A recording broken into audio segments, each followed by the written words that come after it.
majority of the people joining early days, they are generalists. So they are really a Swiss Army knife.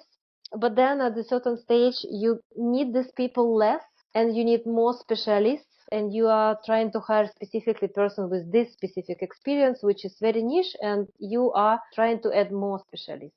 And what I saw, if you remove these generalists from the company, you have a lot of specialists who are very professional in their niche, but they cannot see the whole picture. And then you lose this kind of innovation vibe. People who can really look at the several layers and bring some interesting ideas, which is a combination of different parts of the companies, but not very specific niche. And I also advocating for reconsidering the word generalist as a negative term. Sometimes I heard this, you are a generalist, you need to go and be a specialist. But I think the beauty of the business and startups is just to have a mix of different types, specialists and generalists. Welcome to ThriveCast. On our today's topic, we have Elena. She lives in beautiful Amsterdam. I'm so jealous about her. It's a beautiful weather. I've been there a couple of times as well. Today's topic is product evolution. We will take the journey from building of an early stage startup all the way to scale up, and we'll touch upon the product strategies, the org roles, and the structure. I will have a better name by the time the podcast comes out, but that's the general topic that we're covering. For the listeners who doesn't know Elena yet, she goes by Olena. Olena rather than Elena. She comes from beautiful Ukraine or Ukraine. She's also a TEDx speaker, so that's why she believes in short and focused podcasts and focused conversations, which I really love about her. She's been involved in building products, communities, and various marketing strategies at companies like Microsoft, Miro, Lego, and she is also running her own PLG company now called Pop App Factory. Am I saying it right, Olena? Yeah, so actually, thank you. Such a beautiful introduction. The last piece regarding Pop-Up Factory is not correct. I'm actually building my second startup. I couldn't tell the name, so it's still in stealth mode, but we are going to release our first prototype in April next year. Yeah, but you're right. I'm building my own company. I've worked in fantastic companies, had this, I think, luck, which brought me to very different types of enterprises and fantastic people to get knowledge and grow like from the professional side there. Yeah, calling from Amsterdam, it's evening, mid-evening, like 4 p.m. time here. It's already very dark, but I'd like to enlighten this conversation with you, Guguraj, and the topic is exciting to me. It's something that I'm very passionate about, like building companies, and I'm a builder by myself. I really enjoy starting something new, understanding what is the problem, how we can solve it 10 times better. So to the listeners, I first listened to Olena's TEDx podcast. I wasn't aware of her 4 or 5 months back, and since then her name crossed many times on my LinkedIn posts. And then I see many of her LinkedIn posts are around product strategies, are around org structures, which is why I thought, hey, you know what? Who better than Olena to actually bring to the podcast? So Olena, with your background, you've worked in so many places. In the last 5 to 10 years, you touched upon growth, marketing, product, but you call yourself as a builder. Could you tell us a little bit about your background and your interest in this particular space and why you picked product strategies and org development as a specific career path? You could have had so many other choices as well, but you picked this. What was your motivation behind it? Yeah, replying to the first part of your question. My background is very strange maybe. I'm a radio technical engineer by my first degree. I never worked as radio technical engineer, but because of this education, I think I'm very numbers driven and very technical person. And this somehow brought me to my first job, which was like web product manager. That time it was like 20 years ago, to be honest. And then my first job was basically connected with the product. I really felt in love to build products. And then I also felt in love also in product marketing, working in Microsoft. And also, I fell in love specifically in building products for kids and for education and built my own company there. Then also I fell in love in productivity tools like Miro, and optimization of my time is like my favorite topic on like personal basis. And speaking about why product and product strategy. So product building something and specifically digital products is like my passion, and specifically kids education market is like my true passion and productivity tools. But product strategy is something which I noticed me including in my early days of building products. It's something that you usually miss. And then you're starting building your product, you mainly driven by intuition. So this is like a very typical way for founders. You start from intuition, you build something, you release, you see how it goes, you adjust, you iterate. You come to a certain point, then you have a product market fit, you have a team of 10, 20 people around you, and then you are asking yourself, what is next? And very often, what I see specifically in this stage of startups, there is no clarity what is next. And it gives a lot of friction, internal friction for the people who are working on the product. And it also gives for founders a lot of pressure to understand where to move. And for me, product strategy is such a fantastic kind of area or subject to cover and to unveil for you as a founder what specifically you should do and how you envision and reconsider like your company from the early days and what is the future, where you are moving. And basically, for me, product strategy is connecting the dots between your vision, like your big bets, your competitors, your customers, your go-to-market. So everything like in one plate. And also this is something that helps you to build a roadmap. So it's such an important area, which is really helping you move your company forward, align your team members around common goals, and add clarity to everything what you are doing. And for some people think that this is like an extra work that needs to be done and there is no reason to invest into product strategy building. I had this vision, everything worked well, but I like to think about what brought you here will not bring you there. So basically, yes, you do have success. This is fantastic. You made it. But what is next? And very usually people are first-time founders and they made mistakes like I did. Believe me or not, I didn't have a product strategy in my first company, Pop-Up Factory. Everything was driven by intuition. We had the extreme agile development. The approach was basically to release, build, see how it goes, and we had no clarity where we are moving. And that was one of the reasons why I couldn't scale the company. And right now, yeah, I see that product strategy is an important topic just to address in this stage of the company. And yeah, this is interesting area for me also to help and from external perspective come to the company and help them to connect the dots, especially then you are working on your own startup for 2, 3, 4, 5, sometimes 10 years if it is a bootstrapped company. You are in a kind of bubble. So you basically feeling everything and like you are, but nobody else knows your customers, like everything. But in reality, you overthink so many stuff and involving external people is crucial. And even in my own startup, which I'm going to release next year, I will be adding people who will be helping me because this is so crucial for success. Yeah, so I think maybe let me try to summarize what you said, both for myself as to our listeners. You've touched upon the evolution of a company, how they go from early stage to mid-scale.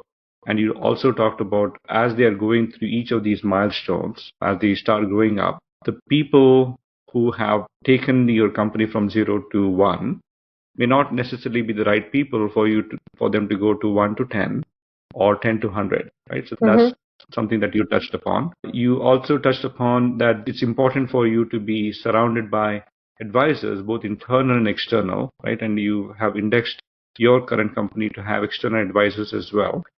But let's peel the onions on that, at least the layers that we can start with. The first one is, let's say you're an early stage founder and you have less than $1 million ARR and you have a small set of employees between, let's say, of course, you're not alone. You have between maybe 2 to 10 or 15 hour employees. There's a need for your product that you're building, which means that you may or may not have achieved yet a product market fit, but you know that you're getting there. At that point in time, what are the things that the founding team should think about as a product strategy? Maybe here are some choices. Should they believe in long-term product strategy, meaning, hey, this is a roadmap for the next 2, 3, 4, 5 years? Or should they look for something a lot more shorter term, could be even a week or 2 or a month or even a quarter for that matter? What have you seen out there? We'll start from that in the early stages and we'll slowly proceed ahead. Absolutely. Fantastic question. Yeah. This is also take this as my personal opinion because I think opinions on product strategy is very personal, and I truly believe that in this stage of the company, in the product strategy fluidity, I call it fluidity, meaning that this stage you cannot really plan for even 1 year. I think the maximum you can plan is 6 months, and this is a realistic term to plan. However, for me, I believe also in the product strategy and like fixed vision, like where you'd like to move for the 6 months at least for product strategy, but in a flexible roadmap. What I mean here, so you as a company, speaking about strategy fluidity, you cannot really, especially if you work in a dynamic industry, like, I don't know, productivity tools, SaaS, then you need to reconsider your product strategy every 6 months. And yes, it will be some adjustments. It will be maybe not a dramatic change. However, it depends on the market. It can be a very dramatic change for every 6 months. But dedicating time, and usually it shouldn't take more than 1-2 days full-time work for the whole leadership team to shape it up and correct. And strategy fluidity for me means that it is not set in stone. It's flexible and you adjust it on the fly. If you feel that market changes faster than 6 months, then you need to reconsider it in 3 months. In the businesses I was involved recently in the babysitter marketplace, it's totally different industry compared to productivity SaaS. It's different dynamics. So you can have your strategy maybe planned for 1 year. You should not reconsider every 6 months, and it's totally fine. So you should adjust this cadence with your company and with your market. Yeah, but you should understand that it is not set in stone. It's like agile kind of way of approaching strategy. Yeah, and just take it as a kind of short-term strategy for 6 months. Yeah, this is what maybe, I believe. shorter term and then keep it for less than 6 months. But maybe before we jump into a little more details, could you be able to define, at least for the audience, what do you mean by product strategy? What's involved in that? And maybe if you could help with maybe an example of it that you've seen in the past. Yeah, so what is involved? So I believe that product strategy is basically big pieces. So the first piece is your key use cases, your current key use cases, or use cases that you are going to develop in the next 6 months. Then you have your big bets. So basically, big bets are big areas, big projects, something that you believe in will drive your product growth. Then you have your customer behavior and needs, also coming from numerous sources, and we can go deeper into like customer discovery process. Then you have your competitive landscape for sure, and your positioning and how you differentiate. You also have market trends, and the last but not the least is a growth flywheel. So basically how your business grows and your hypothesis on like how it can even grow faster. 6 big areas should be included, and it shouldn't be a long document. So usually it's 2 pages, maybe 3 pages. And we had this document in Miro, and I think this document is so crucial for all the company to align on where we are moving. And basically this document is educating everybody from starting from customer support, finishing with like engineers. What is our focus? Like where the company is moving. And it helps so much to align people around a common goal. Okay. So would you have an example of that? Maybe any examples with either Miro or any of the companies that you work with? So for example, 2 years ago in Miro, in the product strategy document, it was clear goal for the company to move enterprise. And that was a very important like milestone to achieve in the next couple of years. And for me, it was so interesting to read like how company moved from self-serve growth into sales-led growth, and the strategy which was in the product strategy document. So that's something, was really great to see, and which helped everybody in marketing and in product really come together and make it happen. Makes sense. Yeah, we'll also try to do some research and find some templates around it. If you have something, let us share with us and we'll take it from there. Yeah, so Let's. absolutely. I just have a very typical template for product strategy, which is not an example of real strategy with real company and real numbers and real challenges. It's more like a templatized approach to product strategy, which I happily can share with you guys. Makes sense. Thank you so much. So, Olina, let's maybe continue on the journey. Let's say the startups have now built a product strategy document. They have it discussed amongst the internal members, the advisors, the external members.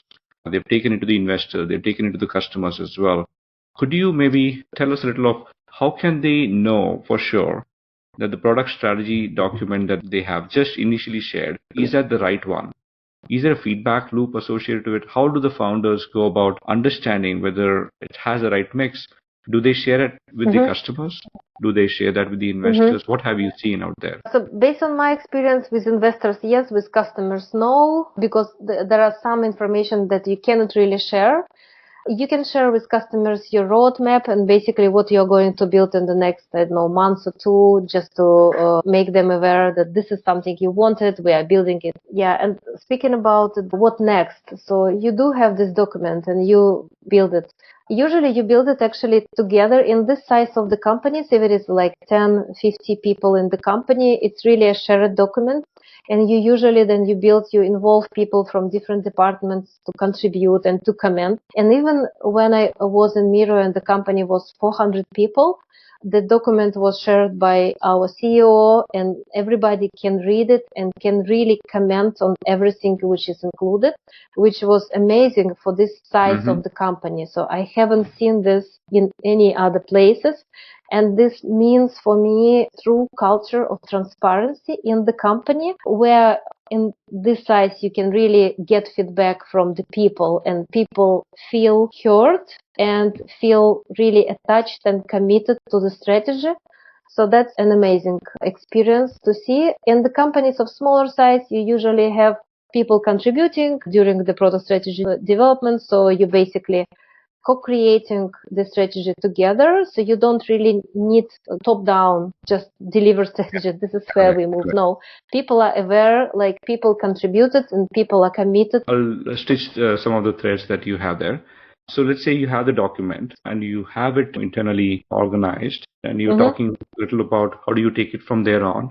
Let me ask maybe some other questions around to get a little more context. Once the strategy has been discussed, who owns the execution of it? Sure enough, the founders are driving it. But at this particular juncture of a startup, it's a very small team. And most of the time, they are working just on building the features. So who actually owns and makes sure that the product strategy is going according to the baseline plan? I'm hoping that this particular strategy document, the life of that is less than maybe 6 months or so, because over time we're going to re-index it. So who owns it, who drives it, and how do they come back to it? Yeah, great question. In different companies, it is different, and it's really depending on the founders. In majority of the cases, the founders actually the owning the strategy, the owner of the strategy, and the kind of advocate to follow the strategy.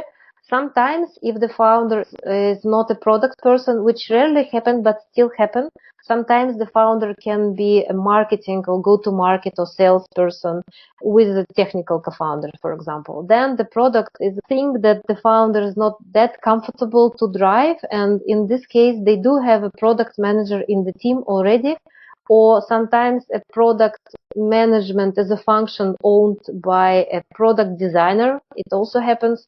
So basically, there is somebody in the team who is responsible for product. And in majority of the cases, it is founder. But I think what is the most important one is to have these two people, founder and the person responsible for product, really be aligned together where we are moving and what are the priorities coming from the product strategy and how we prioritize basically our product roadmap. So what is going to be first in the development in our product roadmap? What goes second? Like what is we need to research more, where we have more confidence, less confidence. But yeah, the collaboration between founder and the person responsible for product So this is the crucial moment, and alignment of these two people. And especially here, I want to highlight, this is something what I noticed in this size of the companies. If the founder is really a product person, this usually can come not in the favor of a first product manager joining the company. If a founder is hiring a product manager, mainly the reason to hire product manager is to just execute.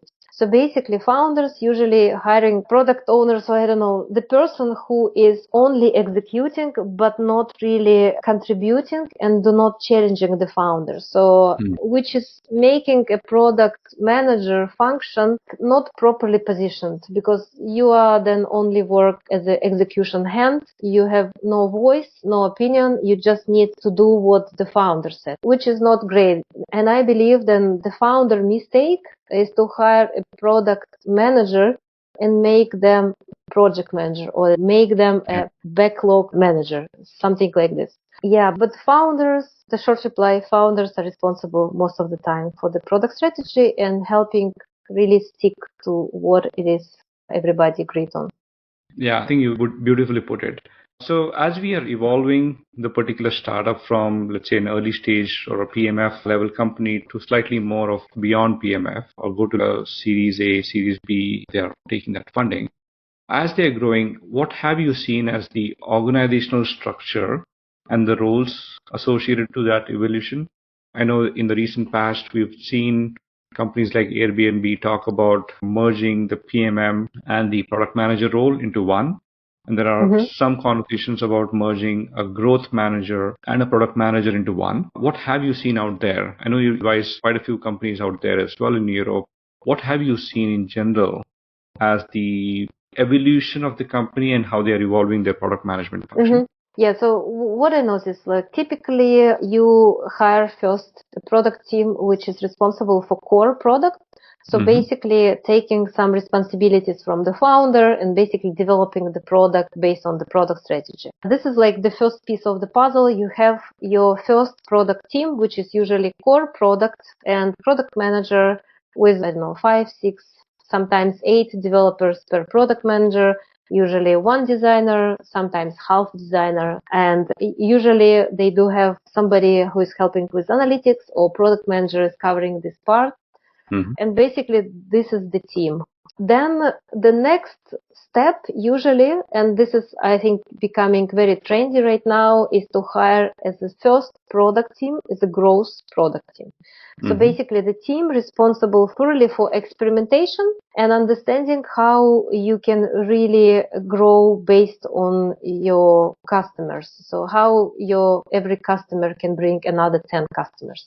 And this is a little bit different dynamic of the team, a little bit different profile of the person who is working in the growth product. But I think like having these two different teams, core product and growth product, makes a really nice evolution of the startups towards like big product org.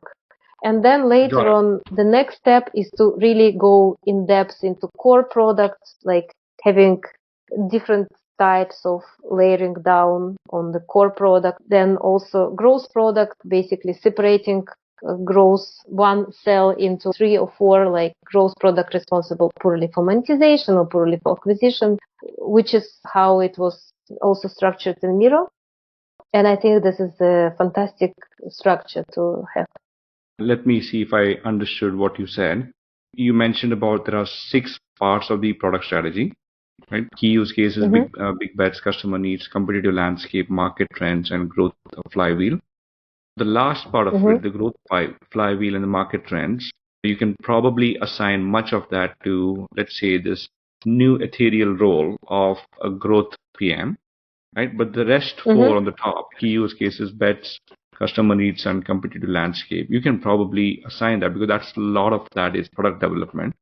You can probably assign that to the product manager. Would that be right to say? Can we divide and conquer the product strategy into these 2 buckets? Yeah, absolutely. Yeah, you put it really nicely. So this is true. This is how it also was in Miro. So basically, you're right. So growth flywheel is basically responsibility for growth product.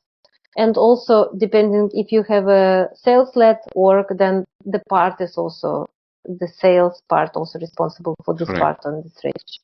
Got it.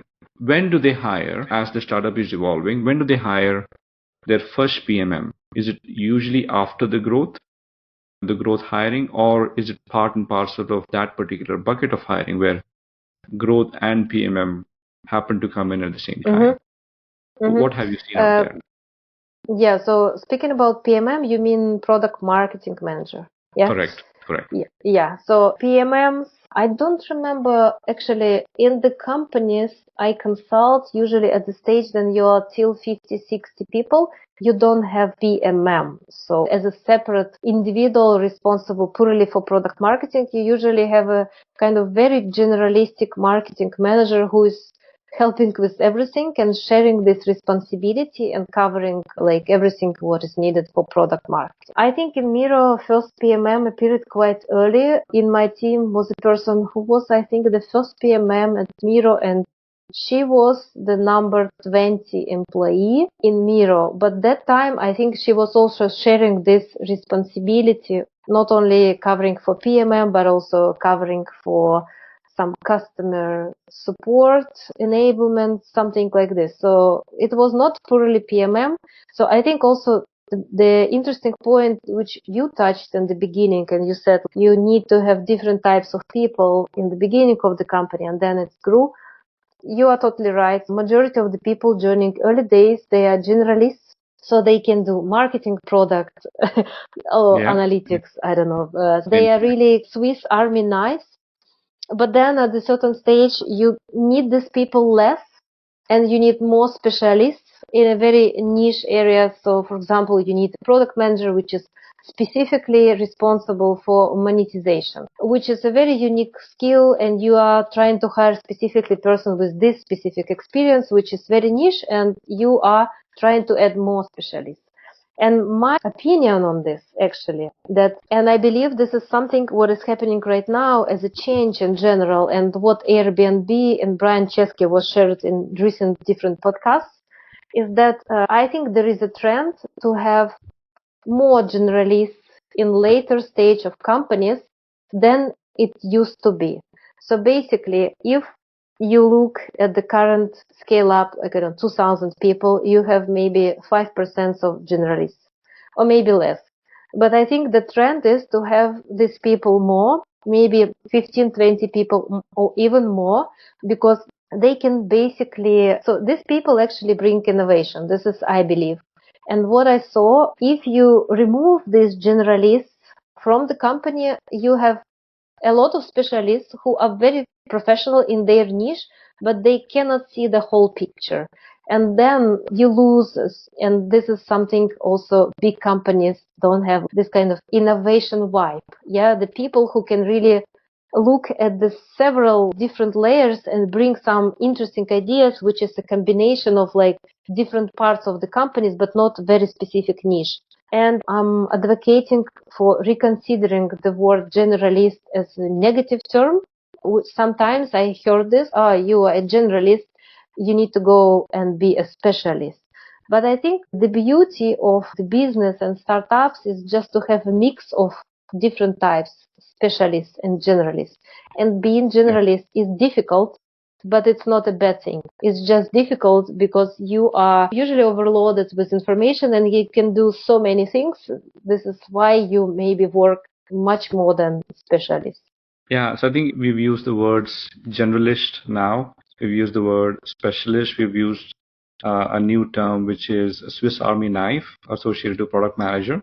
In the last maybe 2 months or so, I've been hearing more and more of the full stack product manager as becoming more of a trend.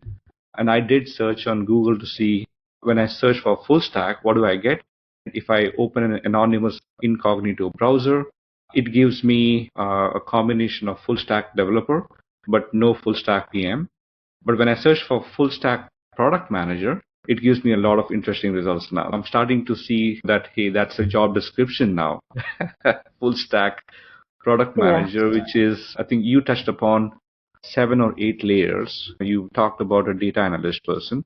You talked about someone who's building core features, someone who understands pricing, competitive analysis, someone who's even slightly better or a generalist marketing person, being able to at least tell the story of their product. If they can't do that, then none of that actually sticks together. And the last one is about being a project manager as well, right? He can't just be looking outwards. He has to look inwards as well. So let me ask this question. What have you seen as the percentage of time that the product managers are spending externally facing versus internally facing? Do you see in the early stage companies a lot more internal or a lot more external? What do you think would be a good percentage mix of the time between internal and external? Yeah, my belief that product managers in this size of the companies should spend, I don't know, 20% of their time for external conversations, speaking with customers. And by external, not only just having customers interviews, like really being advocate of the customers in the company, but also community of customers. So I am a true believer on the kind of community-led growth and co-creation with customers, your product co-creation with customers. And I think the role of product manager is being just a kind of a community manager. In this early stage of the company, you don't have a community manager. You probably don't even have a formed kind of community, but you do have your 20 passionate customers who'd like to help you and really co-create the product with you. And you as a product manager, you just need to be in touch with them, ask them what they want, really understand their ways of working, and they can bring you so many fantastic ideas. So my personal belief, like customers knows everything, you just need to ask them, and then you need to understand what would be the most impactful thing to build. But majority of the bright ideas, they are coming from customers. So just speak with them more, you will have everything. But 80-20, 80 internal, 20 external. And the last thing I want to add, I think what is also missing in this size of the companies, that the product manager, usually the person who is responsible to connect with customers, bring insights, and educate the team inside. But I think ideally is to ask at least product team, so engineers, designer, analytics, like marketing person, really also to dedicate a small maybe percentage of their time, but still have conversations and participate in customers' interviews. Because this connection is very important, and having them not only listening to product manager, but also participating in this interview will bring so like fantastic team culture, like customer-centric team culture. Yeah, I think that's a good summary. Spend at least about 20% of your time external, learn from customers.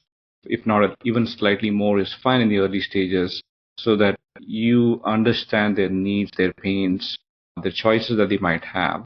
Maybe to close, could you be able to share any fail story that you've seen, either in the places that you worked or the companies that you have advised, that they went through this particular evolution journey and they failed? They might have failed terribly, it was a complete shutdown of the company, or it was extremely inefficient, or anything in between. Anything that you'd share?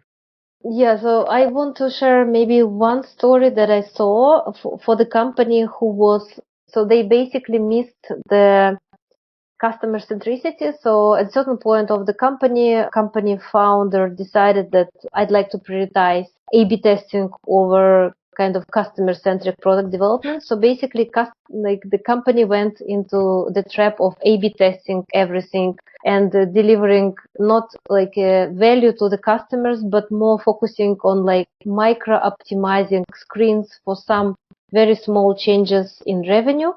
And by doing this, they basically just constantly do not deliver any customer value, and this didn't went well, which is logical.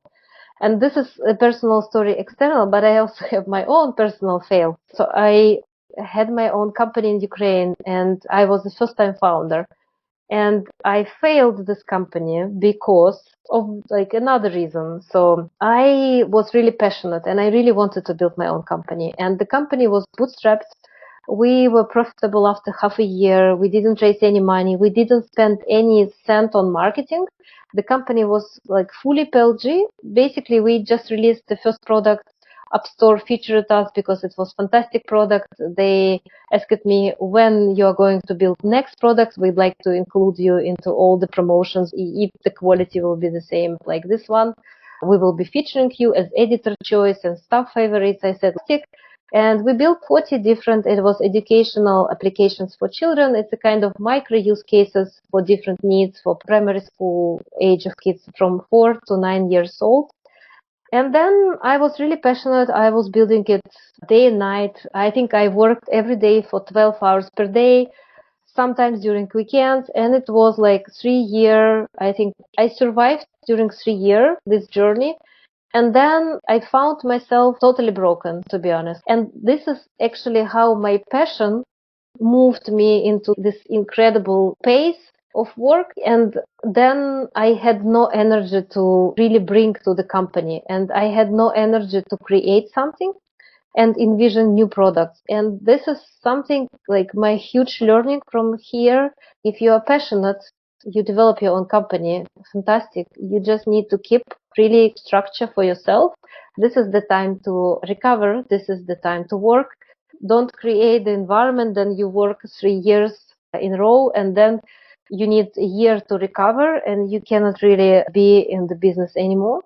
So really keep your balance there. Yeah, so that's my personal learning, and I'm avoiding this right Yeah, now in my second that's company. beautiful. That's beautiful. Thanks for sharing both the learnings there. In fact, sometimes they say that if you don't fail enough, you don't learn enough. And people are using the word learning more than failure these times. I loved hosting you. Thank you, Elena, for taking the time and sharing us with all the tidbits that you have in the product strategies. My pleasure. To all the listeners, you're listening on various podcast catchers or on YouTube, please do leave a comment. Let us know if you like this particular podcast. If you have any other suggestions for guests or topic, very much welcome to share with us. Thank you again.